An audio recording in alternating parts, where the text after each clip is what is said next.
back to Road Gang Radio with Jimmy Mack, Lindsay Lawler. Give me a minute, y'all. I'm coming. And you, because if you're listening, you're in the gang. Take it away, founding member Phone Master Dre.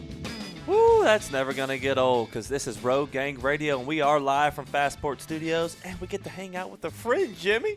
I got to tell you, there is, anytime somebody takes the time to kind of honor you with a nice little sound design, it never gets old, does it? No, it doesn't. When somebody takes care to kind of set you up nicely, you just feel like, hey, you know what, man? I'm kind of okay with everything, you know? I matter, man. Keep playing that stuff. Keep making that happen. You guys keep making it happen out there on the road, all points in between. Marshall Platter got a bit of a late start, but he's with us now. The beach bum is gotten the sand out of his eyes and is on the road and in the game. A lot of people are revving up for their own version of a weekend. Remember, around here, weekends come in strange and wonderful places, although mine have kind of reset to kind of a normal, in ordinary time sort of schedule. And as always, in ordinary time on Education Station, Jane Jazrawy does her monthly drop-in with us. We're figuring out ways to, kind of summarize all that we kind of go through, but also introduce new ideas and new concepts. It's more than just kind of a recap of what has gone before. It's kind of our way of kind of taking stock of what was said and going from there.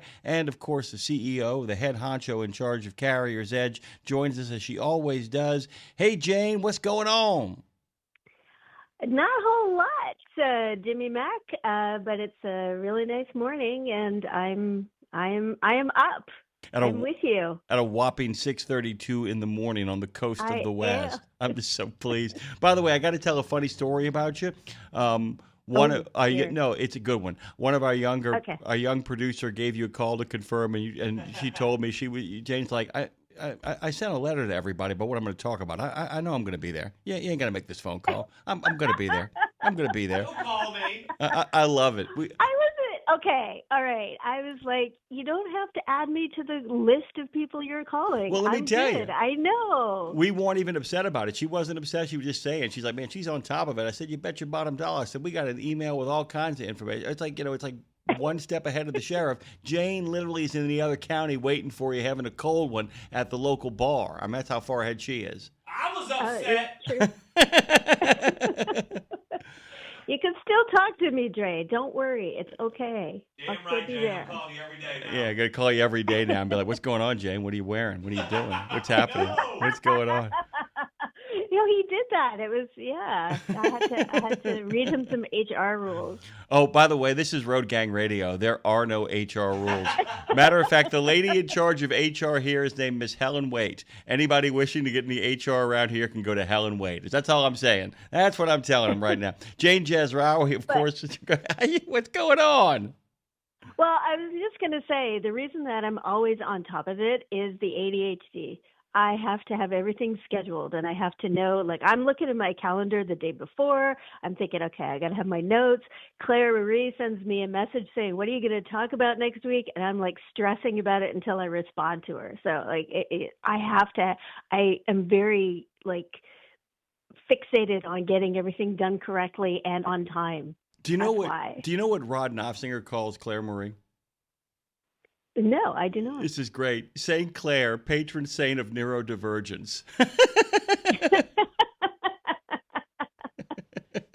She's a good company. Oh my God. It's kind of a superior level of living. It's kind of insane. You get these emails from Claire, and it's just like, oh yeah, I gotta get on top of stuff. Why? Because she got on top. Yeah, they got on top of it before any of the rest of us did. This is a really kind of cool conversation, by the way, because it really is a combination. And I kind of realized that as we were talking to Torque, as we talked to all of the guests we've had on since the last time you joined us, all of those segments in many ways were The Future Was Yesterday combined with Education Station. And you kind of, it's been kind of crazy. It's been kind of great.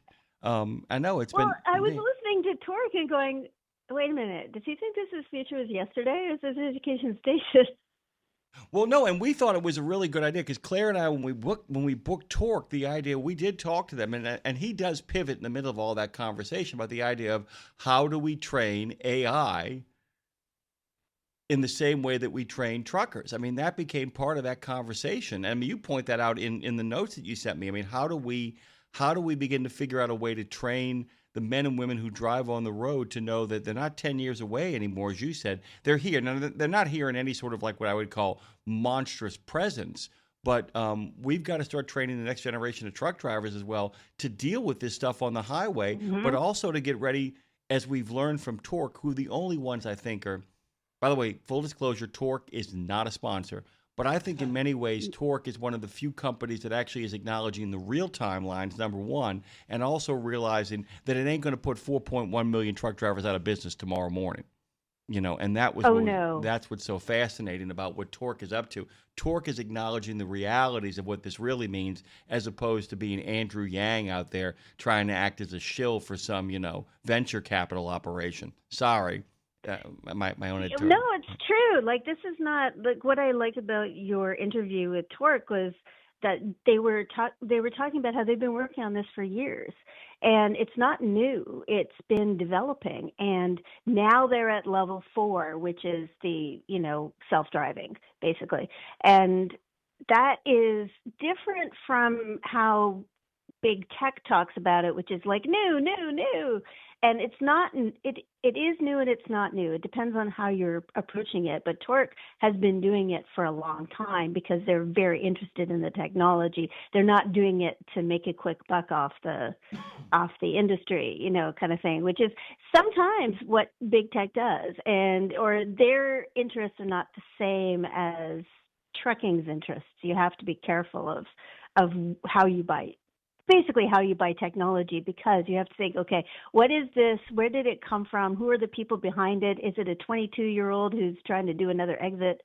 So that's kind of, I liked what Torque Robotics was doing and how they were positioning it, because I liked what he said about, I did a lot of quotes in my notes because people were saying really interesting things. Tech can do the simple stuff, but there's going to be all sorts of support needs. You still need to inspect, receive, and maintain. Yeah. And I thought that was really interesting. And it landed with me, too. And there's a sentence you sent me earlier I want to share with our listeners, by the way, because this, for me, is the money shot of all of this stuff, to kind of get away from... I think I know what you're going to say. Operating a truck is going to look a lot different if we continue on the trajectory we're going. And I love that sentence because it doesn't say you won't be operating a truck. What it says is there's going to be people operating these things, people who need to have institutional knowledge, people who are going to need to have, past knowledge, but it's also setting up the fact of how do we onboard people into this new technology? How do we maintain the institutional knowledge while at the same time having people who understand this is a brand new ball game? And that, to me, is a really compelling thing because it's simply telling people, oh, no, if you keep up with the changes, you're going to be working. The question is, are you willing to keep up with the changes? That was kind of my takeaway. So when you wrote that sentence, I'm like, amen to that. If you want to kind of expand on that at all. Well, I think it's really interesting that you're saying, because people were asking me, oh, God, 10 years ago, at least 10 years ago, do I think autonomous vehicles are going to be a thing? And I've always said, even back then, because I've been at the beginning of technology for so long that I know that it's not going to basically, take things away from people as much as it changes their lives. It changes how we do things, So when I was asked 10 years ago about it, I said, well, no, what's going to happen is the job is going to change, but it's not going to be gone. And I think that between 10 years ago and now, that is true. Like things have changed. We are using technology, 10 years ago, we weren't using electronic logbooks, or there was no ELDs. And now there is. 10 years ago, autonomous things that even cruise control and, lane keeping and all of that stuff, that wasn't there. That technology wasn't there. There's a lot more tech in the cab now than 10 years ago. So it's already starting, and we're already adapting to it. So what I did when I was thinking about this, when I was doing my notes, is I was thinking, okay, well, what's going to happen in the next 10 years if it's going on this, if it's following this path, which is the driver and the truck are becoming more well, there's always been a partnership between the driver and the truck. But now that partnership is going to include tech a lot more, and we're going to have to figure out what is good tech and what is distracting tech, and like how that. But that has already started, and that's just going to continue, if that makes sense. No, it makes perfect sense. And the other thing is, too, is that we go back to the quote that you began with, inspect, receive, maintain, which, of course, are all in many ways kind of the same thing as the Holy Trinity. It is one face behind three words, which all of it is safety, safety, safety. The safety of the consumer in the maintenance, the safety of those who are receiving it, and the safety of those who are actually operating it. And in so many ways, as always has been the case, the best fleets to drive for, Jade, are consistently the ones that are the safest. And it's going to be more and more important that the culture of safety doesn't just exist in the equipment, but exists in the heads of the people who are operating this stuff, because each person becomes the most dreaded thing from old, hill country. The inspectors are coming. You know what I'm saying? But basically, we're all going to be transformed into inspectors here. And that's a good thing. I mean, we're going to be the final line. So many of the men and women who drive for a living are going to be the final line between making sure. Because let me tell you something Americans aren't giving up. I don't care how much automated driving. It's still... people have to be in those vehicles on the road. Those four-wheelers have to be out there, which means those four-wheelers are not going to be comfortable if there are 80,000-pound fire-breathing dragons with nobody inside those cabs. The idea that a railroad that can change lanes is terrifying when there are human beings in the mix. And also the human beings around the vehicle are not driving safely either. So I'm shocked. I'm shocked. I know. And our listeners, by the way, the chat right now is saying, Jane, you're cruel. All of those people driving four wheels, all those people with their feet on the dashboard and on their phones, all they care about is safety. That's all they care about. It's true. It's true. It has nothing to do with putting on your mascara before you get to work. It's like driving with your knees while you're eating your breakfast muffin or whatever. But I have a recommendation for you, by the way. If you get a chance, read the book "Robot Take the Wheel." It's terrific, by the way, where he talks about the big concern in that book is how do we stop our bosses from actually drifting into the car with us, where they go, well, you're not driving, so why don't we just kind of use your time up right now and get the meeting started right now while you're in your commute. I mean, that's terrifying. It's terrifying. Well, I have lots of things. That's a whole other conversation. But going back to technology, the thing that I liked the most, the quote that I like the most, and I have it in bold in my notes, is technology does not outweigh you being a safe driver and making the right decision. I love that. That's from Douglas Clark at, I can't remember the name. It was WCTC, the college. Yeah. I can't remember the name of the town or the name of the area. But just that technology is not your excuse to basically stop thinking about driving. Well, I love that. You could make a case. That a lot of the accidents that happen these days happen because people assume it's going to get taken care of. That some of the stuff that's happening is people are actually checking out because they feel like, oh, robot's going to take the wheel, or a lot of stuff's going to get taken care of here. I mean, and that you can. And it's. Go ahead. It's not. I don't think that's a terrible thing for people to. I don't think it's okay. Let me start again. I don't think that people are being bad when they do that. I think what happens is technology does have a numbing effect on you. It kind of says, oh, well, we can do that. So you don't have to really check it.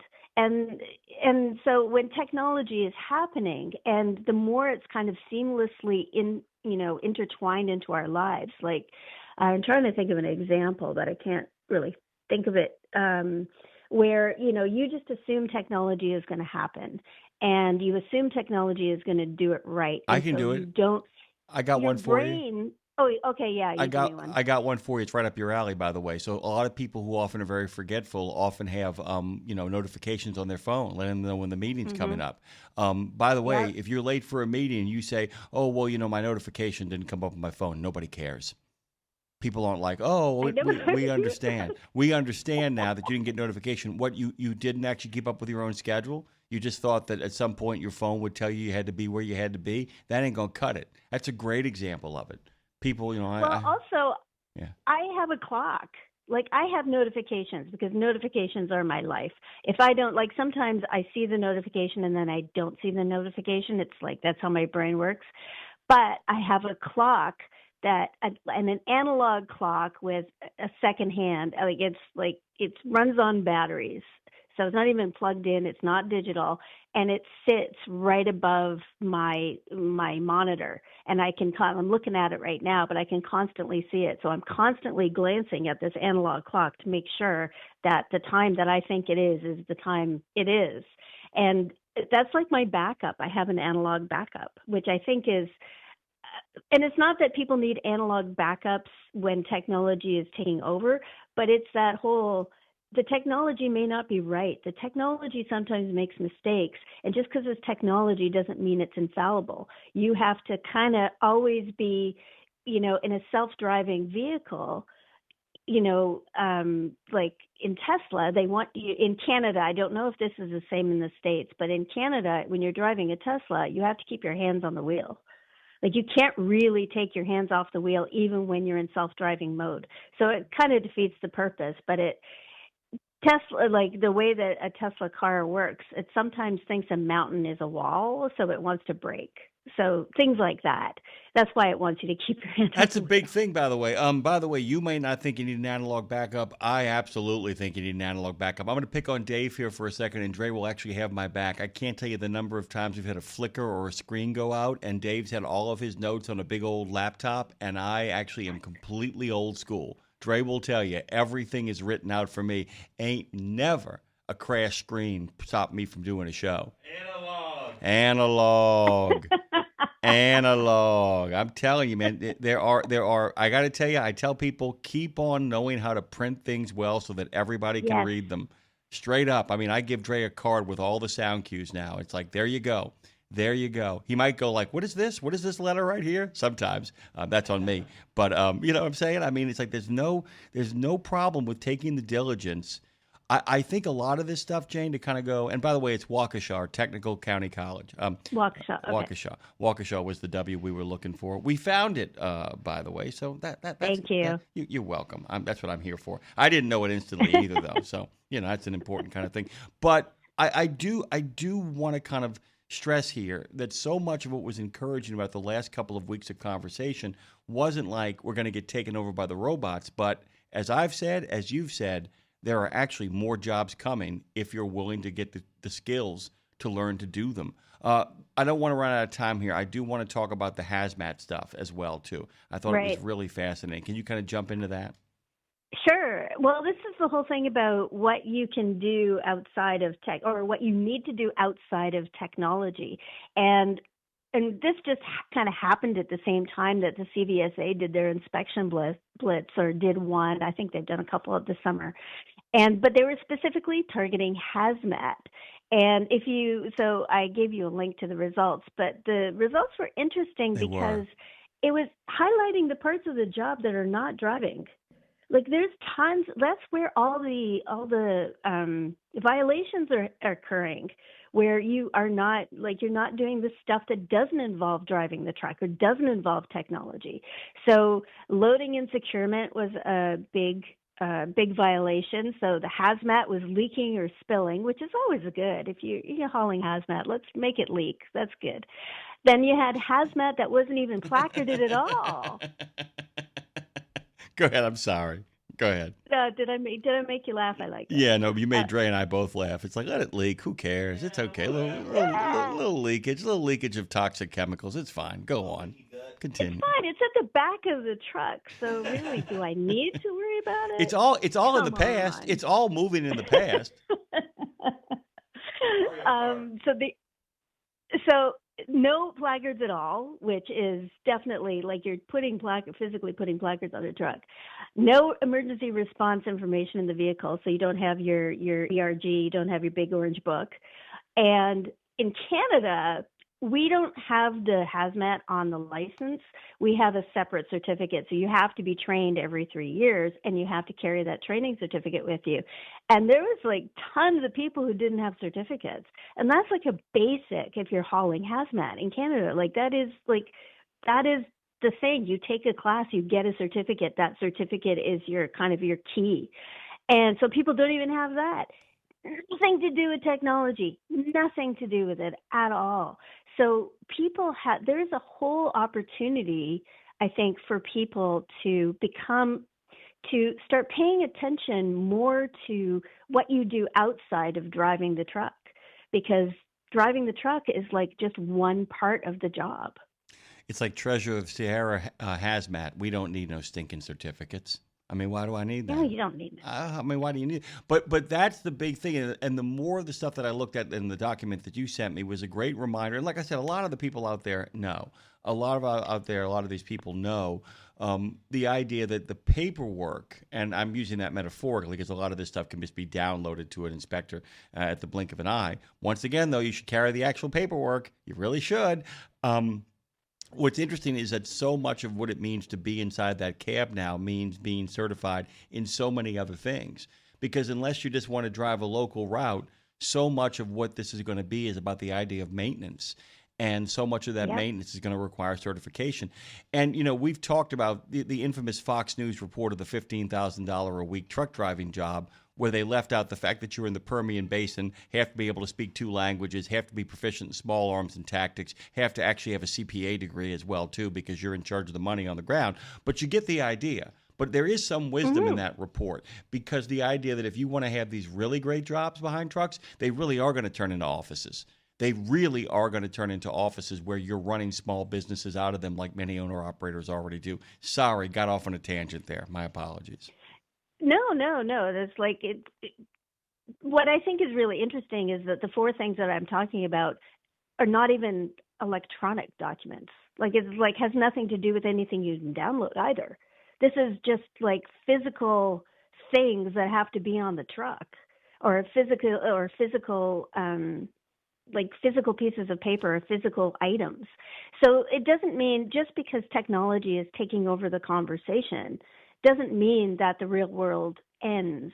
I mean, I think that everybody with generative AI and all of the big tech companies who are like really putting a lot of money into that would like you to think differently. But there's a physical world that you still need to go through, like you still need to navigate, and no pun intended, and that's really important. So when you think about, okay, this part of it's like a dishwasher or your washing machine, that part of the job, like we don't have to scrub our clothes anymore with those things that you did, those boards.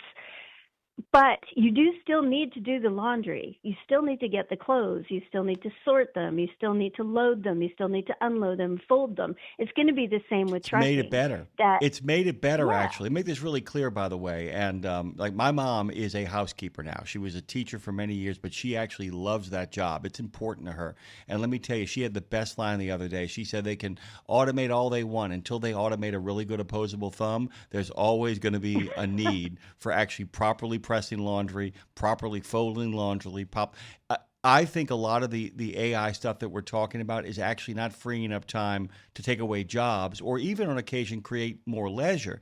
What it's creating jobs for is getting stuff perfect, getting stuff pluperfect if it's used properly. You've alluded to this, the idea that the AI becomes a starting point to allow humans to take the wheel, to then get the details right, like they do at the Volkswagen factory over in Germany. You know about that, right? I don't, but I want to make a point first before you tell me the story. Go. Because I know you'll go on a tangent. But what I think is the most important part of this in terms of education is what is going to happen to the CDL process in 10 or 20. I'm going to say 10 years if it's really fast, because government doesn't keep up with technology. And so if you get your CDL, what are you going to be qualified to do at that point? are you going to be like, are you going to have different requirements? If the job is not actually physically driving the truck, then what is the CDL for? And what additions to the CDL are there going to be? So do you have to have additional training to become an autonomous vehicle operator? So if you are sort of in the mission control, that idea that Torque was talking about, where it's going to be people kind of, with drones. So do you need a CDL to operate that? What is that going to look like? How is that going to evolve? And will you still need to learn a manual transmission? I don't know.